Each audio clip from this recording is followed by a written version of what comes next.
राजस्थानी साहित्य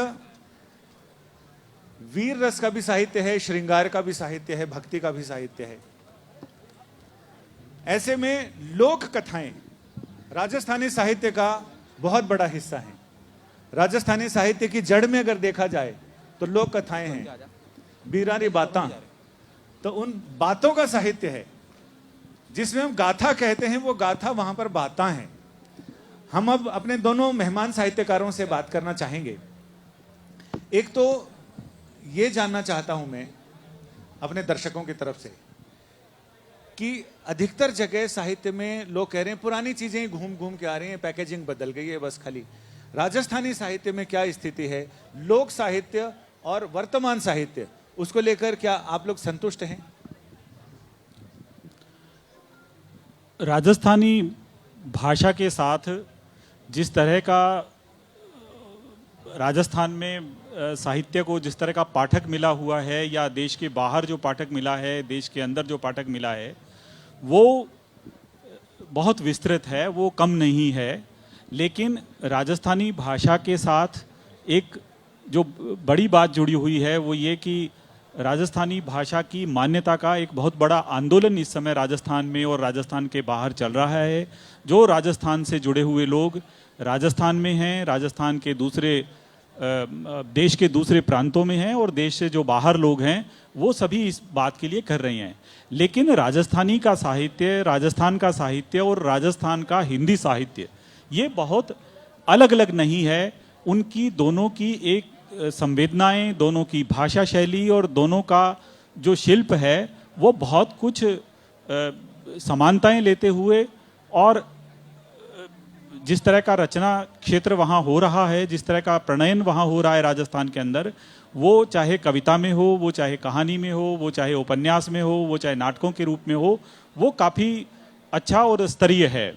राजस्थान का साहित्य अगर हम बहुत पुरानी बात करें, अभी थोड़ी देर पहले यहाँ पंजाबी के हमारे मित्र लेखक बात कर रहे थे कि पंजाबी भाषा कितनी पुरानी है, तो अगर हम यहाँ की जो जितनी भी देश की जो हमारी यहाँ की जो भाषाएं हैं वो राजस्थानी है, चाहे मराठी है, चाहे गुजराती है, चाहे बंगाली है, उस तरह से राजस्थानी का जो परिवेश है वो बहुत पुराना, संस्कृत से के समान पुराना साहित्य है। वो चाहे बीसल देव रासो रही हो या खुमान रासो रही हो, पृथ्वीराज। आप देखिए कि हिंदी जो साहित्य है, हिंदी का साहित्य जब पढ़ाया जाता है, जब हम हिंदी भाषा के बारे में बताते हैं, तो जो राजस्थानी का वैभव है वो भी हिंदी के साथ जुड़ता है।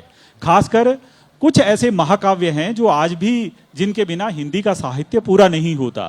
खासकर जो पृथ्वीराज रासो है या मीराबाई के जो पदावलियां, पद जो हैं उनके, वो राजस्थानी के साथ जुड़ता है। और जो राजस्थान की धरती है उसके साथ लेखन का जो वैभव है, उसका जो इतिहास है, वो बहुत ही पुराना और बहुत समृद्ध इतिहास रहा है।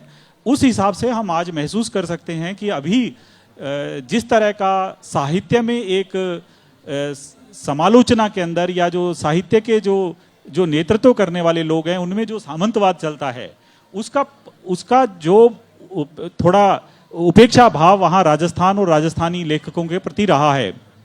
आप देखिए कि बिहारी सतसई जैसा ग्रंथ राजस्थान में, जयपुर में लिखा गया। ये बहुत कम लोगों को ज्ञान है। आज भी जब हिंदी का साहित्य पढ़ाया जाता है तो वो चीज़ छूट जाती है। हिंदी की एक बहुत ही प्रसिद्ध कहानी उसने कहा था, वो चंद्रधर शर्मा गुलेरी ने राजस्थान में, वो राजस्थान के जयपुर में और अजमेर में वो रहे, तो चंद्रधर शर्मा गुलेरी ने उसने कहा था जैसी कहानी जो है वो आज पूरे देश की जो हिंदी की सबसे प्राचीन जो कहानियाँ मानी जाती हैं उनमें एक रही है। और उसने तो पूरे देश और जो उपमहाद्वीपों के जो दायरे हैं वो भी छोड़ दिए हैं। इसी स्थान पे करीब साल भर पहले उसने कहा था का एक आयोजन यहाँ, नाट्य रूपांतरण यहाँ हुआ था। और फिर मैं एक चीज़ और याद दिलाऊंगा कि जो हिंदी गद्य है आज, जिसमें हिंदी की कविता लिखी जाती है, आज जिसमें हिंदी की जो हिंदी भाषा है, जिसमें आज का गद्य लिखा जाता है, जिसमें आज की आलोचना है, वो राजस्थान के अंदर उसने जन्म लिया। वो मतलब रामचंद्र शुक्ल ने हिंदी साहित्य का इतिहास जहां उन्होंने वर्णन किया है, वहां उन्होंने बात लिखी है कि हिंदी का जो सबसे पहला गद्य था, जो सबसे पहले जो गद्य की पुस्तक थी, उसके वो किस तरह का होगा, वो सत्यार्थ प्रकाश के अंदर जो गद्य इस्तेमाल हुआ उसका उन्होंने जिक्र किया है। और वो राजस्थान के उदयपुर में उस ग्रंथ का उन्होंने वहां प्रणयन किया।